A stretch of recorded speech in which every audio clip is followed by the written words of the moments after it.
नमस्कार, मैं ईश्वर केवल रमानी बोल रहा हूँ। जैसे कि आप सभी को मालूम है कि मैंने 2-3 दिन पहले अपना पहला वीडियो रिलीज़ किया था, जब क्या कहते हैं 7 अप्रैल को सुरक्षा और एनबीसीसी ने अपनी दोनों बिड सबमिट कर दी थी। उस वक़्त मैंने एक थोड़ा-सा शॉर्ट वीडियो जारी किया था।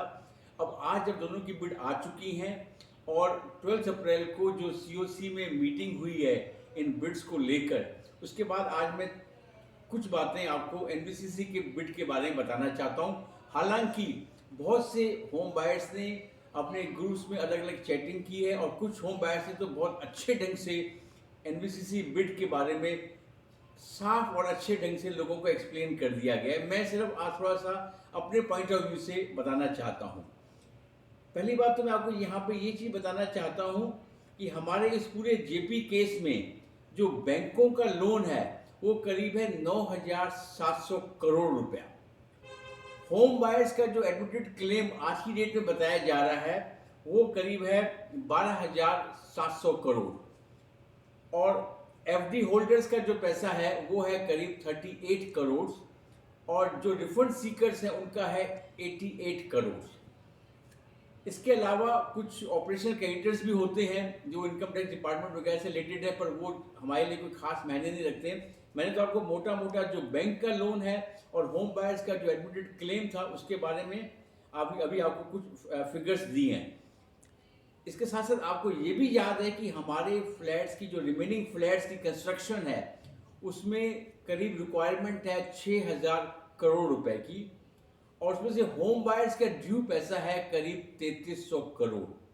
तो दैट मीन्स रिमेनिंग कंस्ट्रक्शन के लिए पैसा चाहिए करीब 2700 करोड़। अब जो एनबीसीसी की बिड आई है उसको पढ़ के हमें ये समझ में आया है कि एनबीसीसी कहता है कि मैं 10 करोड़ रुपया नीड बेस्ड लगाऊंगा इस प्रोजेक्ट में। वो 10 करोड़ हो सकता है वो बैंक को लोन को उतारने में लगाए, कंस्ट्रक्शन में लगाए, एफडी को देने में लगाए, रिफंड सीकर को देने में लगाए, कहीं पे भी वो खर्च कर सकता है 10 करोड़। अब मेरे को तो ये समझ में नहीं आता कि जो फिगर्स मैंने आपको ऊपर स्टेट किए हैं, बैंक लोन, होम बायर्स का क्लेम, रिफंड सीकर और क्या कहते हैं आपका एफडी होल्डर्स, तो ये सबसे पहले तो ये डाउट जाता है कि 10 करोड़ रुपए से इतने बड़े अमाउंट को वो कैसे सेटल करेगा। ये अपने आप में एक चौंकाने वाली फिगर है। इससे पहले वाली बिड में एनबीसीसी ने 120 करोड़ रुपए लगाने की बात की थी। उससे पहले जो पहली बिड थी उसमें जो मैंने सुना वो उसमें करीब शायद वो 400-500 करोड़ लगाने की बात कर रहा था। तो एवरी टाइम उनकी बिड में लोअर होती गई है, लोअर होती गई है। ये बहुत इंपॉर्टेंट है आप सबकी नॉलेज में आना। अब वो 10 करोड़ प्लस जो जिल की लैंड पार्सल्स हैं, वो कहता है कि मैं अपने 10 करोड़ से, जिल की लैंड पार्सल से और जो यमुना एक्सप्रेसवे की जो टोल इनकम है, इन सब से, इन सबको मिलाकर मैं ये सब चीज़ें पूरी कर दूंगा। होम बायर से घर भी बना दूंगा। रिफंड सीकर को वो कहता है कि मैं आपको 88 करोड़ में से 62 करोड़ दूंगा। एफडी होल्डर्स को कहता है कि मैं 38 करोड़ की जगह आपको 29 करोड़ दूंगा। और घर फ्लैट मांगो कहता है कि मैं 4 साल 6 साल, अब मैं उसके बारे में एक एक करके पॉइंट बताता हूँ। एनबीसीसी की बिड के हिसाब से वो डिले पेनल्टी नहीं दे रहा है जो 5 रुपये पर स्क्वायर फीट पर मंथ हमारे प्रोविजन अलॉटमेंट लेटर ऑफ जल में लिखी थी। कॉस्ट इंक्रीज में भी उसने लिखा है कि मैं सुपर एरिया पे कॉस्ट इंक्रीज कर सकता हूँ। यहाँ पे भी वो साइलेंट है कि कितना इंक्रीज कर सकता हूँ, वो साइलेंट है। जबकि हमारे प्रोविजन अलॉटमेंट लेटर में 10% का कैप था।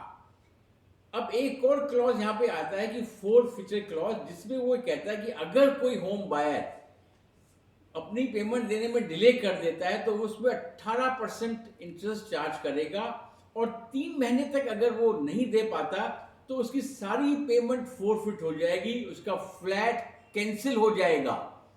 This is very very dangerous clause. हमको समझ में नहीं आता कि एक होम बायर बेचारा जो 11 साल पहले फ्लैट बुक कराता है, अब 11 साल के अंदर किसी की पोजीशन फाइनेंशियली स्ट्रांग भी हो सकती है, किसी की सेम भी रह सकती है, किसी की कम भी हो सकती है। मैं तो आशा करूंगा कि सभी होम बायर की फाइनेंशियल पोजीशन अच्छी हुई होगी, पर लेकिन कभी किसी कारणवश से कोई अगर होम बायर नहीं दे पाता तो आप उसका फ्लैट ले लेंगे। Is it not cruel? मैं आप सभी लोगों को कहूंगा कि इस पॉइंट पे आप सब विचार करें कि ये मेरे ख्याल से सबसे खतरनाक क्लॉज है।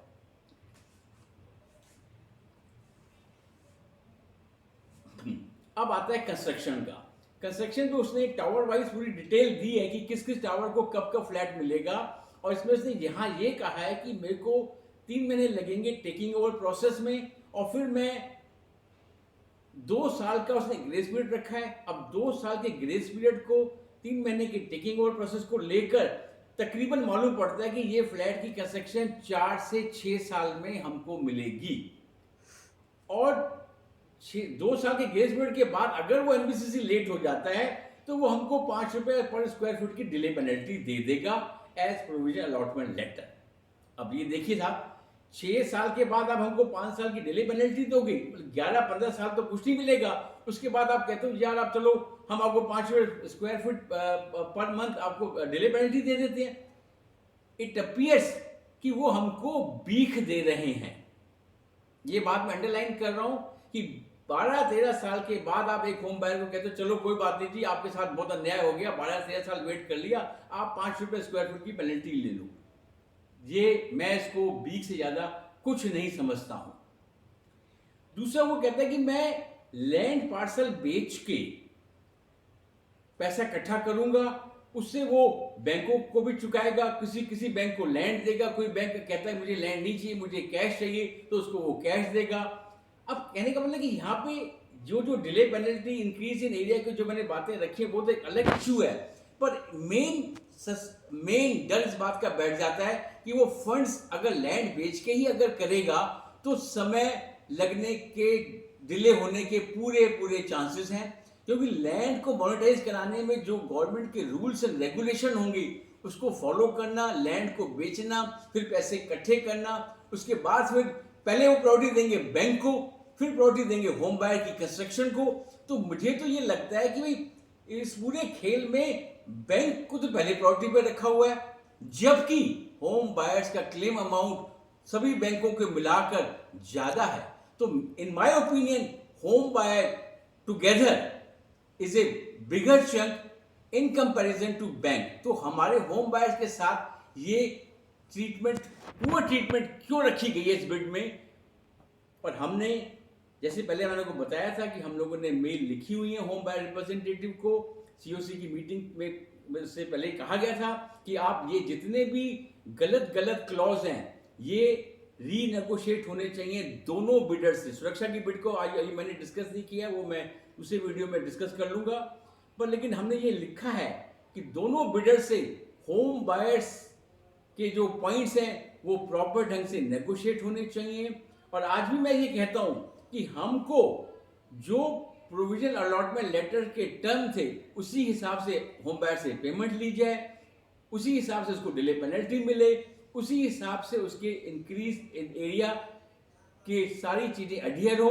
और प्लस यहाँ पे ये भी कहना चाहता हूँ, कुछ डाउन पेमेंट लोगों ने को प्रोविजन अलॉटमेंट लेटर के हिसाब से उनको ईपीडी दी थी बिल्डर ने, तो जो ईपीडी का कंपोनेंट है वो भी एज इट इज रहना चाहिए, कोई उसमें अल्टरेशन नहीं होनी चाहिए। जो हमारी स्टेटमेंट ऑफ अकाउंट है जेपी के रिकॉर्ड में वही स्टेटमेंट ऑफ अकाउंट को एक्सेप्ट करना चाहिए। तो आज मैं समझता और आपने देखा होगा कई ग्रुप में कईयों ने कहा है कि 10 करोड़ रुपए लगाकर आप 20-20 हजार करोड़ का प्रोजेक्ट एग्जीक्यूट कर रहे हो। इस 10 करोड़ में ऐसा क्या मिरेकल है जो आप इतनी चीजें एग्जीक्यूट कर दोगे? तो मैं सिर्फ आपको आज आगाह कर रहा हूं कि आप फिर से, हम जो होम बायर्स हैं we have to be vigilant, we have to understand कि हमारे साथ कहीं कोई गलत चीज ना हो जाए। इसलिए फिर मैं आज आपको कहूंगा कि जो आपको लगता है कि प्रॉब्लम्स हैं और अगर ये बिड में पॉइंट्स एंटी होम बायर्स हैं तो आप सभी को मेल करनी चाहिए होम बायर रिप्रेजेंटेटिव को और आईआरपी श्री अनुज जैन जी को। और अभी रिसेंटली मालूम पड़ा है कि अभी एक वेबिनार मीटिंग ऑर्गेनाइज होगी जिसमें सुरक्षा के भी होंगे, एनबीसीसी के भी होंगे और हमारे होम बायर रिप्रेजेंटेटिव भी होंगे। मैं भी पूरी मेल तैयार कर रहा हूं कि क्या क्या पॉइंट्स हमको रखने चाहिए, वो मैं पॉइंट्स शेयर करूंगा आप लोगों के साथ कि ये चीज़ें हमारे लिए होनी चाहिए। मेरे ख्याल से आज के वीडियो के लिए मैंने कुछ बातें बता दी हैं आपको, और अगली बातें फिर मैं अगली वीडियो में करूँगा। Thank you. एंड मैं उन सभी होम बायर्स को शुक्रगुजार हूँ जिन्होंने सही ढंग से एजुकेट किया है और ग्रुप में सही सही बातें हमारे को लिखी हैं। And thank you to everyone for listening my videos with patience. धन्यवाद।